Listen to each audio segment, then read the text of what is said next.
what is the church's status on this public university? And the answer is, it has no status whatsoever because it's not connected in any way, shape, or form because it's on its own land that is just nearby to the public university.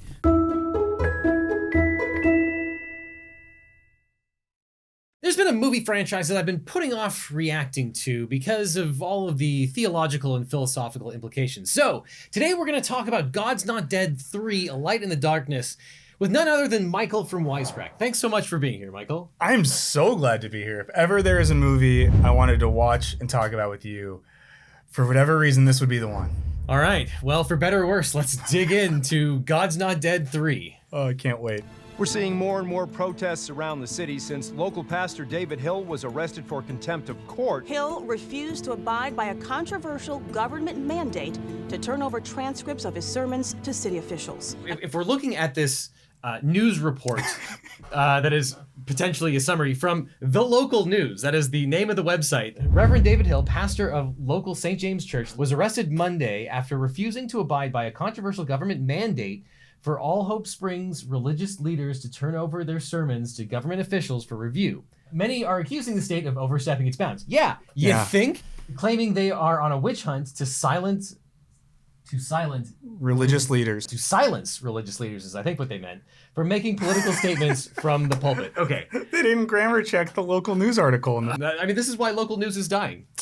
I mean, doesn't that violate some sort of church-state religious freedom distinction? A million different things. So the only thing that this could possibly be related to is what's called the Johnson Amendment, which it's not a mandate against churches being political. It is that if you explicitly get into politics, then you potentially lose your status as a nonprofit. Okay, so effectively everything the church does would then be taxable. No one's going to, like the IRS police aren't going to come around and force you to turn over your sermon. That's just not a thing. Wow. So I've learned a lot, and I've also learned that there's no fact checker at the Hope Springs local news. Now a contentious and heated free speech debate is threatening to boil over while the pastor sits in jail waiting for a ruling. The fact that Ted McGinley is in this too is crazy. Let's go.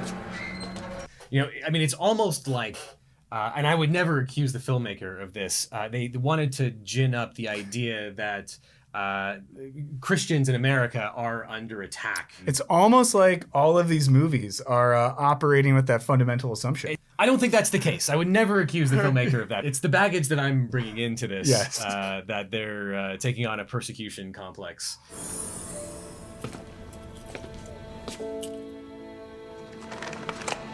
He looks like worn down by presumably his one night spent by himself. Hey.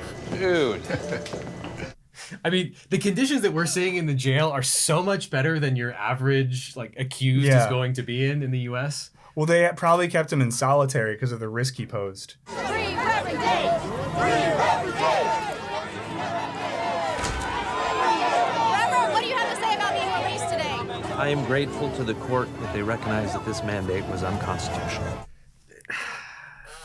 Like, okay. Is it a mandate? Is it a subpoena? Is it something unrelated that he actually was found in contempt of court for? Like, is the church protected from criminal investigations? Is it possible that they might have to disclose things related to speech? This is a really interesting exercise of the different parts of the First Amendment, and I can't wait to see how they resolve all of these issues. This is more of a human rights issue. It's about our right to see truth and to share that truth with others. But considering your church is associated with a public university, how do you define truth exactly? Okay. How is this church associated with a public university? To the extent that there is a formally recognized or formally associated church with a public university, that probably doesn't pass muster. But I gotta know the answer to that question to be able to understand anything else that's going on in this movie. They'll tell us for sure. I completely trust them. I'm sure. Yeah. Truth is a person. The person of Jesus Christ. It's the one truth above all others. What do you have to say to the people here who are calling you? Jesus Christ is the one truth? Really? This guy just can't help himself, can he? A couple of things here. Not strictly speaking legal, but I'd like your take on this. Number one, the pastor gets out of jail, and the first question he's presented with is, how do you define truth exactly? just a totally normal question for a reporter to ask. If only journalists would corner people and say, like, hey, what's your epistemological framework? Or, you know, really getting to the bottom of this stuff. I would be on board with that. I think that's a great question. It'd be fun. to I ask encourage any reporters watching to start doing that. No, it's a really weird thing to ask. On top of it, this is a Christian pastor somewhere in Middle America. And he says probably the most anodyne thing I can possibly imagine a pastor saying. And it's national news. Like, this guy can't help himself. He's talking about religion. Well, there's a comment here. So we're looking at, I think, a fake Facebook stream. Yeah. And Brandy Lynn said, what would you expect a pastor to say? Thank you. Yes, Brandy. Thank you. Like, it's not super weird. Right, freedom of worship. In places of worship. But Headley is a state university. See, and that's the question, y'all. What's a church doing on a state campus in the first place? That is a good question. As the battle rages on in Hope A Springs. historic landmark that has served this community for over a century. And now they want the church gone. This is what our country has come to. The slow look back. The Supreme Court, especially more recently, has allowed public funds to flow to religious organizations, and especially has carved out exceptions where there's long-standing traditions. The court tends to bend over backwards to find an exception that says it's not really religious, it's more about history. Maybe this church has been on public grounds for years and years. Yeah, like maybe it predates the construction of the campus around it. Maybe. What was that? I don't know. Hey! Hey! David! Get back here! David, no!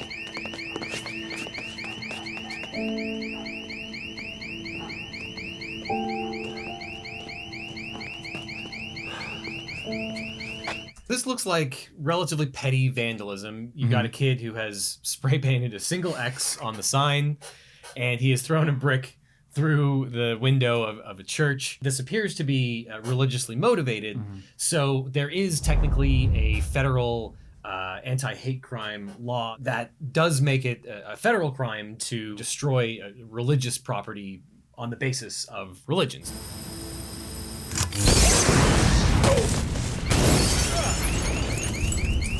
Are we meant to believe the rock goes through the window and then magically hits the valve on a gas pipe that's connected to nothing? I mean, so here's one question. The person, the young man, college student, presumably baseball player, who threw the brick through the window, right? Right. Has inadvertently, presumably, killed a man. Yes. Would it be easy to get him on murder for that? No. Okay. No. Within the pantheon of homicide, you have, intentional murders where I literally specifically intend to kill you. Then you have things like manslaughter, negligent homicide, where someone dies in the course of generally something that is reckless or inherently dangerous. There's the felony murder rule where you are committing an inherently dangerous crime, and during the commission of that crime, someone dies. You are guilty of first-degree murder because you did something that you should have known would kill someone. Here, he has thrown a brick through a window. And through a Rube Goldberg series of events, an explosive light bulb went off that combusted the rest of the gas. This kid doesn't have the specific intent necessary for murder or even the kind of negligence that would be necessary for a manslaughter. The law looks to what your intent was in determining your level of culpability or guilt. I do wonder, though, could his next of kin, the estate of Jude, could they sue the manufacturer of the light bulb or the manufacturer of the gas valve? I mean, there seem to be some major manufacturing defects that led to this Rube Goldberg of death. Yes, also seems like poor maintenance on behalf of St. James Church.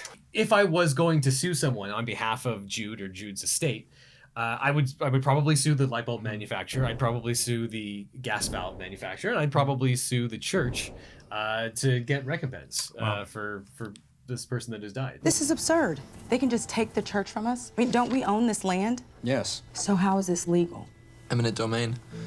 I studied property law a bit in grad school. As I understand it, the state gave all public universities complete autonomy over eminent domain. We studied it a bit. No. Just a bit of property law in grad school. Wow, as one does. Okay, so we finally have an answer. What is the church's status on this public university? And the answer is, it has no status whatsoever because it's not connected in any way, shape, or form because it's on its own land that is just nearby to the public university. The church owns the land. This doesn't involve the First Amendment in any way. Because the church owns this land, the public university is going to try to use what's called eminent domain, where a government entity can take over land to repurpose it for some other use. Yeah, that's like when houses get knocked down to build a new freeway. Exactly right. Exactly right. Now, it is the case that sometimes churches have been subject to public domain. And it is also the case that sometimes public universities have more or less the power to engage in eminent domain. The private entity is entitled to the fair market value of the property that has been taken. If the university had a good faith, non-anti-religious reason for taking over this property, then it could probably do so.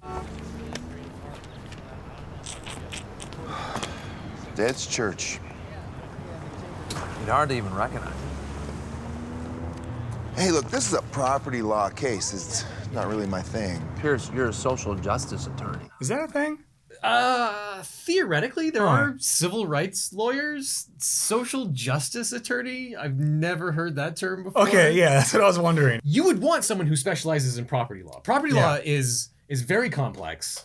There's a lot of ins and outs. You would want someone who has that built-in institutional knowledge.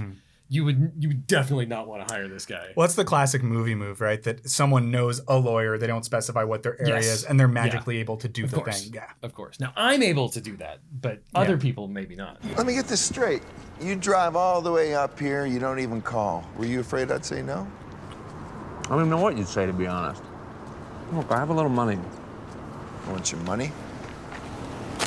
This is a legit offer. Thing goes to trial, jury probably give you half that amount, less even. Money aside, these things always get messy.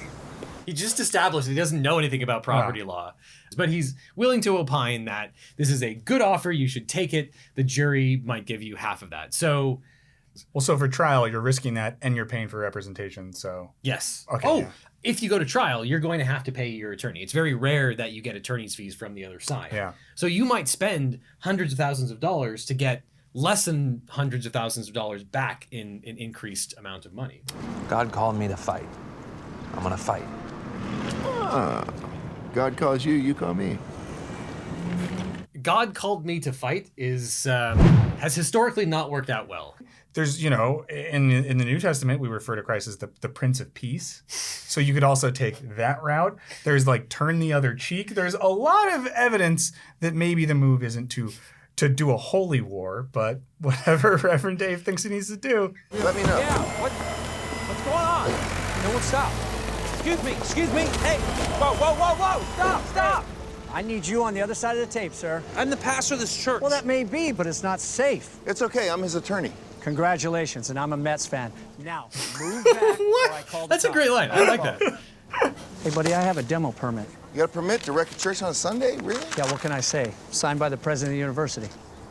Okay. I don't think the president of a university is ever going to be able to sign off on a demo permit. There's been absolutely no time for the eminent domain process to have worked at this point, unless there is some ordinance that says, if there is a burned down building, it just has to be demolished. And that would have no effect on the eminent domain thing. It would have no effect on the church's ability to rebuild. This is presumably, I think we have to believe it's because this church is going to fall down and kill someone. Yeah. And it looks like it's going to.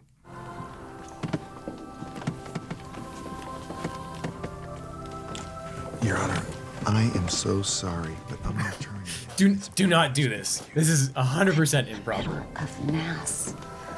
I'm aware it's very timely. It involves a church. I have a signed injunction from Judge Pasquale that says, you can read it yourself.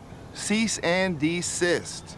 If you talk to the judge without opposing counsel present, generally that is a gross violation of both court rules and ethics rules. That's an ex parte communication. So you can't do stuff like this where you talk to the judge alone, let alone on Sunday in a church, in a private setting. All of that's improper. Now, there is a more fundamental problem, if you can even believe it, which is that there isn't a lawsuit here. Judges and lawyers, it's not like you can just find a random judge on the street and say, hey, write an injunction for me. Like, there are limited situations where you can get emergency ex parte relief. But even that takes 48 hours usually. Oh, and so an injunction is the thing that you get at the end of a case. It is the final remedy that stops or forces someone to do something. Man, now I have to find a new film series to learn about the law from. Guess so. Barbara, we appreciate it. It's very courteous. I get it. It's a prime piece of land. You know what I'd do if it were me? I'd put in a big student center with a fancy coffee shop. The kids would love it. I mean, to me, that's more valuable than a dusty old church. No offense, but he knows how I feel about it. Here's the problem. What you're doing, it's against the law. Because eminent domain doesn't automatically apply just because you guys don't like his church. So here's my counter. Withdraw your claim or we sue. Oh, a lawsuit over eminent domain. We're done. He's already laid the foundation for why eminent domain would apply in this case. The school is theoretically not seizing this property because of anti-religious furor, because they don't like the church. They're doing it because they want to expand the campus. So it's a question of valuation. Did they fairly compensate the church for the land that they took? Josh, you're a smart kid. Why'd you give up on law school? I wouldn't say I gave up on it. Once I spent time on a college campus, I realized there was a real need there. You know, ministry is just another way for me to serve. What kind of law were you studying? Same as you. Civil rights, social justice. Really? Because you don't strike me as a liberal. Give the kid a break. Did you go to law school or not? What? Do you think that your religious beliefs get in the way of real social change? No, my beliefs are the foundation of change. The belief that every human is made in the image of God. I mean, Jesus was the ultimate social justice warrior. He said the lives of children mattered. He regarded women with honor and dignity in a cultural moment where a woman's testimony wasn't even permissible in a court of law. Well, I've been doing this a long time, and I wish I'd seen those words put into action more often. Yeah, me too. We're all responsible for our part, but it's grace and then justice. Amen. Let's say grace. He just wants to eat his pizza because cool guys love pizza. I like what Josh admits here, but it's confusing, right? Because he calls Jesus the original social justice warrior. But I have to wonder who that line in this movie is geared for, because the people, I think, that enjoy these movies probably chafe at the term social justice warrior. And to characterize Jesus as a social justice warrior, the first social justice warrior, seems like it's going to rub the people that watch this movie the wrong way. So it's interesting to have this like internal critique within the film, because the films, again, are representing this world where it seems like Christianity is about like laws, institutions, codifying beliefs in this sort of objective way. And you have cool guy Josh saying, no, it's about like living a life of grace and justice and all this sort of stuff. So, I mean, like you said, why is it there? At the same time, I think it's the one little morsel of an interesting read on the function of religion. We condemn the hateful actions of Adam Richardson in the strongest possible terms. We've taken the immediate steps to expel Mr. Richardson, and we have encouraged the state to prosecute him to the fullest extent of the law. Okay. They have no power to do any of that. The church is on its own property. That's why they had to try to take it in the first place through eminent domain. And then you can't make a recommendation to the prosecutor to prosecute someone. Like, you're just a stranger to this whole thing. Well, it's like now that it's convenient to him, he's like, yes, the church, which we are a part of, that we own, because the university and the church coexist in a symbiotic way. You're expelled. Get off the campus that you're not on. Not good. Yeah, and I like how they use that to make them look like the good guys for a second. But again, weird overlapping spheres. Man. I'm so sorry. About Jude, I am so sorry. I am withdrawing my lawsuit against the school. He's dropping the charges? No, you don't get to do that. The state prosecutes someone. The district attorney will decide whether to continue prosecuting someone or not. A victim, and he's a tangentially related victim. Yeah, they don't get to decide whether charges are dropped or not. Yeah, it seems like the logic he's using there is like, if someone comes into my house and kills my friend, I can be like, no, it's my house. Yeah. So I'd like to drop the charges. Yeah, no, just don't prosecute him. I have forgiven him. He can go free now. We just ended up where we were in the beginning. We took a long journey to get to him saying like, fine, take the church. This is the most self-defeating movie I think I've ever watched. He just used the legal services of his cool guy brother for months with no compensation whatsoever. He's dropped his entire legal practice to prosecute this thing. That's the real victim, his cool guy brother. Okay, so now we have to give this movie a grade for legal realism.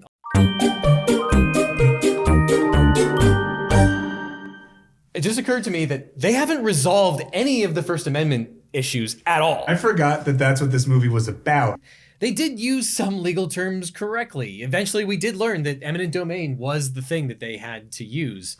Other than that, a lot of inaccuracies. Never talk to the judge outside of the court proceedings. I'm going to give this one a solid D. Room for improvement. That's not bad. You give someone a D, they still have a chance in the class. They still pass. They still pass. Yeah, we're giving it a passing grade just so we never have to watch it again. If you want to see Michael take on the philosophical aspects of this movie to the extent that there are any, check out our collaboration over here. If you want to see more Legal Eagle, check out this video over here, or I'll see you in court.